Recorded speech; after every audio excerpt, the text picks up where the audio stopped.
ஓம் சாய்ராம். என் அன்பு செல்லமே, என்னுடைய தங்கமே, வாழ்க்கையில் முன்னேற வேண்டும் என்பதற்காக ஒவ்வொரு நாளும் ஒவ்வொரு விதமான விஷயங்களையும், கஷ்டங்களையும், சோதனைகளையும் நீ சந்தித்துக் கொண்டே இருக்கிறாய். நீயும் உன் வாழ்க்கையில் ஒரு விஷயத்தை அடைய வேண்டும் என்று போராடுகிறாய். ஆனாலும் அது தடைப்பட்டு கொண்டேதான் இருக்கிறது.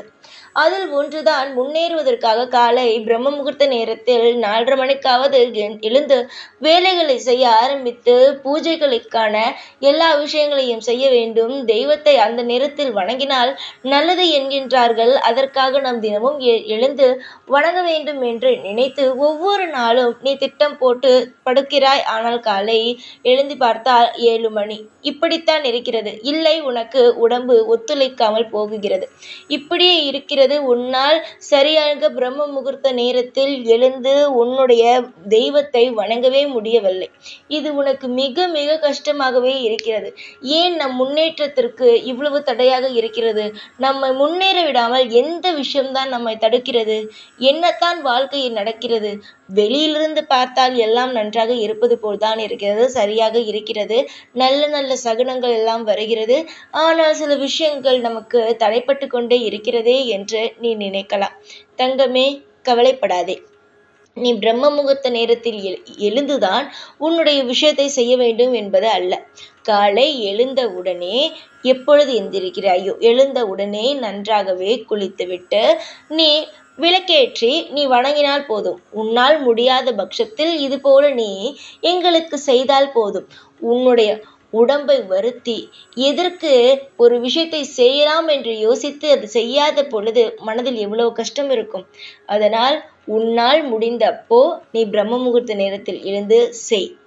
இல்லை என்றால் உனக்கு எப்பொழுது முடிகிறதோ அப்பொழுது தெய்வத்தை வணங்கு. தெய்வங்கள் இந்த நேரத்தில் தான் வணங்க வேண்டும், இந்த நேரத்தில் தான் வணங்க வேண்டும் என்றெல்லாம் கிடையாது. புரிகிறதா? நம் மனம் எப்பொழுது தூய்மையாக, எப்பொழுது நம் நேர்மையாக இருக்கிறோமோ அப்பொழுதே தெய்வங்கள் நாங்கள் உன்னுடைய வாழ்க்கைக்குள் வந்து விடுகிறோம். நீதான் தேவையில்லாமல் குழப்பம் அடைகிறாய். தங்கமே, வாழ்வில் உனக்கான விடியல் வரும்.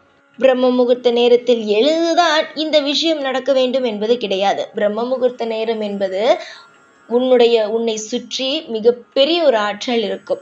அந்த ஆற்றல் என்ன செய்யும் என்றால், உன்னுடைய விஷயத்தை நேரடியாக இறைவனிடம் எடுத்து செல்லும். இதுவே பிரம்ம முகூர்த்தத்துடைய நேரங்கள். இதுதான் விஷயமே. நீ எதை பற்றியும் கவலைப்படாதே. பிரம்ம முகூர்த்த நேரத்தில் எழ முடிந்தால் அப்பொழுது நீ உன்னுடைய தெய்வத்திற்கு பூஜை செய். அப்படி இல்லை என்றால் எப்பொழுது முடியுமோ அப்பொழுது எழுந்து என்னை வணங்கினால் மட்டுமே போதும். எந்த ஒரு குறையும் எந்த ஒரு கவலையும் பட வேண்டாம். என்னமோ தெரியவில்லை, நேற்று நான் படுக்கும் பொழுது நன்றாகத்தான் படுத்தேன், காலை எழுந்திருக்கும் பொழுதுதான் எனக்கு உடம்பே சரியாமல் போய் என்னை பிரம்ம முகூர்த்தத்தில் எழுந்திருக்கவே விடாமல் ஏதோ ஒன்று தடுக்கிறது என்கின்றாய். பரவாயில்லை தங்கமே, எதுவோ எல்லாம் மாறும். நீ தொடர்ந்து உன்னால் முடிந்தப்போ ஒரு சரியான நேரம் என்று வைத்துக்கொள். காலை இத்தனை மணி உன்னால் முடிகிறது, அத்தனை மணிக்கு நீ தொடர்ந்து உன்னுடைய பூஜையை செய். கூடிய சீக்கிரமாக நீ பிரம்ம முகூர்த்த நேரத்தில் தானே எழுந்து வேலை செய்ய வேண்டும் என்று நினைத்தாய், பூஜையை செய்ய வேண்டும் என்று நினைத்தாய். அந்த நேரத்திற்கு தானாகவே நீ எழுப்ப நான் வந்து விடுவேன். சில சமயம் நீ கவனித்திருக்கிறாயா?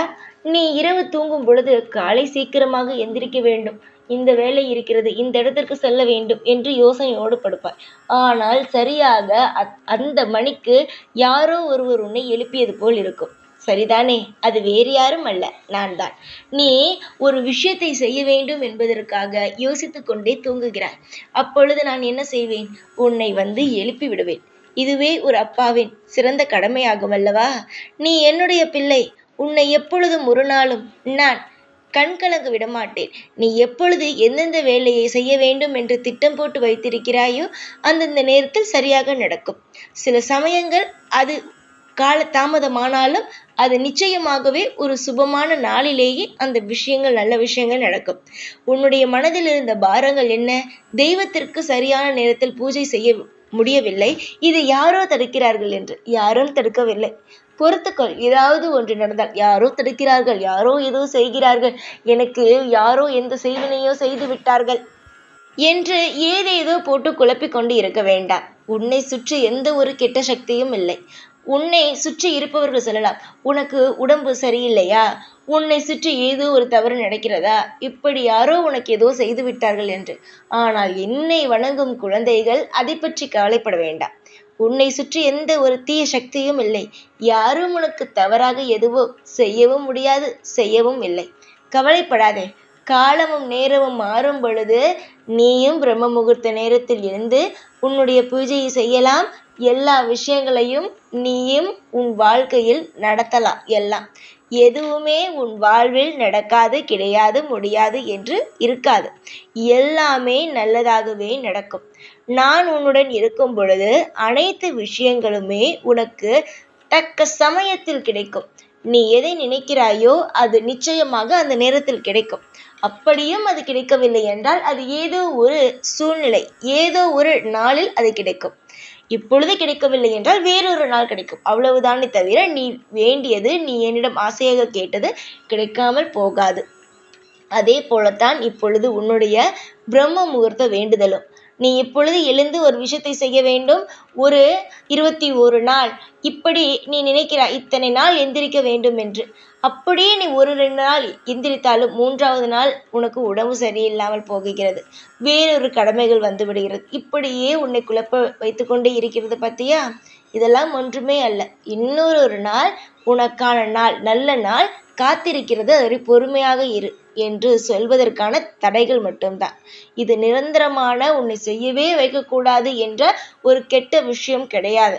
யார் எது சொன்னாலும் அதை மனதுக்குள் போட்டு குழப்பிக் கொள்ளாதே.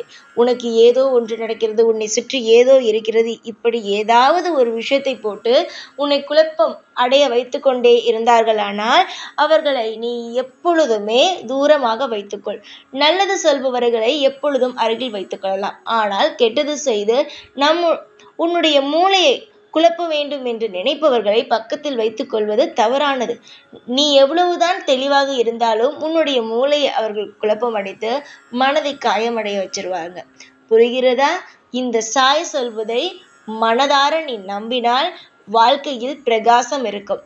ஏனோ தானோ என்று சாய் சொல்வார், சாய் இது சொல்வார், அது சொல்வார் என்று அலட்சியமாக கேட்டால் நான் எதுவுமே உன் வாழ்வில் உனக்கு உதவி செய்தாலும் உன் கண்ணுக்கு தெரியாது. நல்லபடியாக இருங்கள். எல்லா நேரத்திலும் உங்களுக்கான விடியல் வரும், காலம் வரும். நீங்கள் கேட்டுக்கொண்டபடி உங்கள் வாழ்க்கையில் நீங்கள் மிகப்பெரிய ஒரு மலர்ச்சியை காண்பீர்கள். நீங்கள் தேடிக்கொண்டு இருக்கும் ஒரு விஷயமானது உங்களை தேடிக்கொண்டு வரும். அப்பொழுது உங்கள் வாழ்வில் நீங்கள் மிகப்பெரிய வெற்றியாளனாக மாறுவீர்கள். நீ எந்த ஒரு காரியத்திற்காக பிரம்ம முகூர்த்த நேரத்தில் எழுந்து பூஜை செய்யலாம், இதை செய்தால் நம்முடைய ஆசையில் ஒன்று நிறைவேறிவிடும் என்று நினைக்கிறாயோ, அந்த விஷயத்தை நீ பிரம்ம முகூர்த்த நேரத்தில் எழுந்திருக்காமலேயே நான் இன்னும் சில நாட்களில் செய்து தரப்போகிறேன். கவலையே வேண்டாம், எதற்குமே கவலைப்படாதே. உன்னுடைய ஆசையும் கோரிக்கையும் என்னிடம் இருக்கும் பொழுது நீ எதை பற்றியும் கவலைப்படக்கூடாது. சற்றென்று ஒரு மாற்றம் வரும். அந்த மாற்றத்திற்காக காத்து கொண்டு இரு. உன்னுடைய வாழ்நாள் முழுவதும் அந்த விஷயம் உன்னை இன்னும் அழகாக்கும். நல்ல ஒரு விஷயத்தை சொல்லித்தரும். சில நேரங்கள் உன்னை மனதை கஷ்டப்படுத்துவது போல் இருந்தால் நிச்சயம் சொல்கிறேன், அது எவ்வளவு பெரிய கஷ்டமாக இருந்தாலும் மறந்துவிட்டு சந்தோஷத்தை மட்டும் எடுத்துக்கொள். தைரியமாக இரு. எல்லா நாளுமே உனக்காக நான் இருக்கிறேன் என்ற தைரியத்தை மட்டும் வைத்துக்கொள். எப்பொழுதும் இந்த சாய் உன்னுடனேயே இருப்பேன். ஓம் சாய்ராம்.